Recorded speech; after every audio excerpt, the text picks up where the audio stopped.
Hey, thanks. Yeah, it's Kevin and Bean. Hey, I'm losing my voice. We're backstage here at the sold-out KROQ Weenie Roasty Fiesta 2017. Hey, Lorde. Hello, how you doing? What's going on? Not too much. I'm excited to go and play Weenie Roast. Your I've never said the word weenie more than today and yesterday. So how does it feel to re-emerge from your cocoon, from the years that you were away from the public eye, and kind of be back in the thing and doing the thing? It feels amazing to be doing the thing. It's been a long time. 3 years is a long time in anyone's life, but it feels good, and I feel glad that I took the amount of time that I did to really make sure I was wanting to come back and felt like I had this kind of canon to bring back. So yeah, it's feeling Is there good. a lot of pressure from other people saying, "Hey, we want you to come back sooner"? Like more? There was, but I got quite good at not listening to it. I was like, it's not gonna make the work better, So I just took the time and. Yeah. I suspect you change your phone number a lot.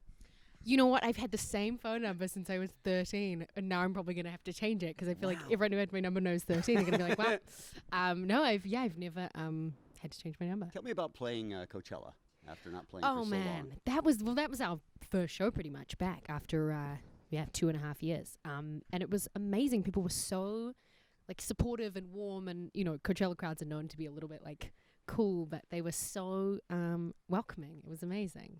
So cool. Your dancing at Coachella was next level. My famous dancing. Your famous dancing, and I mean that in a nice way, in that nobody else dances like you. This is true. And it's so different from how you started out. And is it a conscious decision, or is it just something that just evolved as you feel the music in a different way, or what? I don't know if it is a conscious decision. I think that I've always just my movement on stage is just super instinctive and intuitive and terrible. I mean, it's terrible dancing, but I kind of think that's what's cool about it. That's how everyone looks when they're just really dancing to something they love, But no, it wasn't a conscious thing. It just. I got to tell you, I have daughters, and I love using you as an example of somebody who you don't try to make your dancing like anyone else's. You're proud of being you, and I really love that. Thank I love you. That about you. That's very kind. Let's talk about melodrama for a minute. June 16th. Yes. Long-awaited Yes. new record from Lorde. As you mentioned, you had several years away. You did some growing up. It was a time of everyone's life where a lot of things changed. You had your heart broken. It's a really personal record, right? In a lot of ways. It is. It's full on, and the way I describe it is vivid. It's very vivid. It's like these crazy kind of technicolor emotions, and I think that I feel like with my last record there was an element of kind of being a little cooler, a little detached, and with this it's really my cool is so far gone, I'm just gonna lose it, and I think it's quite cool to listen to and to watch. At the very beginning of Greenlight, you scare the crap out of me. I just want to say Yes, that.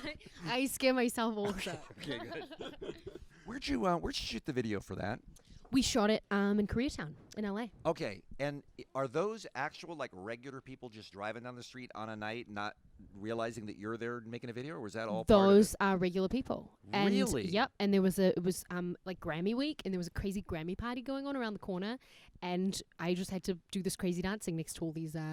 You're hanging Grammy out of car party windows, goers. shaking I was and dancing fully in hanging the out of- street. with both my hands kind of down. It was a real undertaking. I had a very sore neck the next day. My neck was I was like, this is why you don't do this. It really I gets just you in the assumed it neck. had to be a closed set because there's Yeah, no way no. you can do that in live traffic. I'm very fearless. That's unbelievable. Thank you.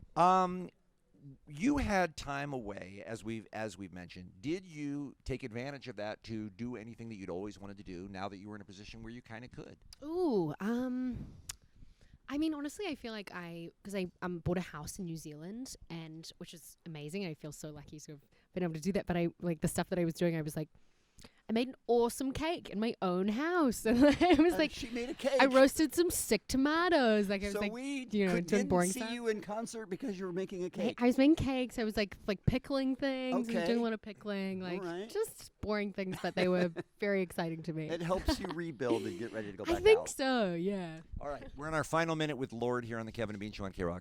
Take us through, in your mind, what you anticipate for the rest of 2017. How's it shaking out for you? Oh man, it is.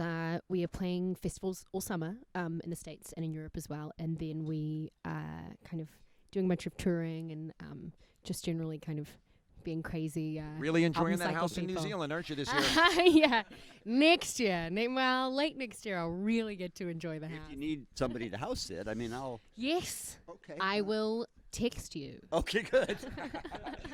Lorde, you guys, everybody in here applaud for this young lady headlining the KROQ Weenie Roasty Fiesta 2017. So great to see you again after You so too. long. Thank Bye-bye. you.